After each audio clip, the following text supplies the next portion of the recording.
আপনারা জানেন পাকিস্তানের সেই বিধ্বংসী বলার শোয়েব আখতারের অনুকরণ করে শক্তভাবে বল করছেন, কিন্তু কোনো অনুকরণ পাত্তা না দিয়ে বলকে তলিকুনার সাথে উড়িয়ে দিলেন সীমানার দিকে। দুইজন প্রহরী বলকে ধরে ফেরত পাঠালেন, তার আগে 2টি রান সম্পূর্ণ করলেন আশানুর। এই আশানুর কিন্তু বিভিন্ন মাঠে নৈপুণ্যতার সাথে কিন্তু খেলে থাকেন।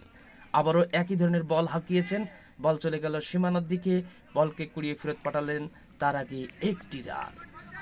আশানুরের কথা বলছিলাম, তিনি কিন্তু বিভিন্ন লিগে খেলা করেন এবং বিভিন্ন আঞ্চলিক খেলায় তার নৈপুণ্যতার অভাব নেই, আমরা দেখে থাকি। যাই হোক, পরের বল আবার শুরু করেছেন 8 নম্বর জার্সি পরিহিত ব্যাটসম্যান, কিন্তু হাঁকিয়েছেন একেবারে লং লেগ অঞ্চল দিয়ে, বল কিন্তু সীমানার বাইরে চলে গেল। সুপ্রিয় ক্রামোদী দর্শক মণ্ডলী, আমি ভাষ্যকার মোহাম্মদ রুহুল আমিন সকলকে জানাই প্রাণঢালা শুভেচ্ছা, অভিনন্দন। ভাষ্যকার প্রয়োজন হলে আমাকে ডাকতে পারেন। আমার ঠিকানা বাগাছড়া বাজার, মেইন রোড, প্রাইমারি স্কুল গেটের অপোজিটে, নাহারচের দক্ষিণ পাশে।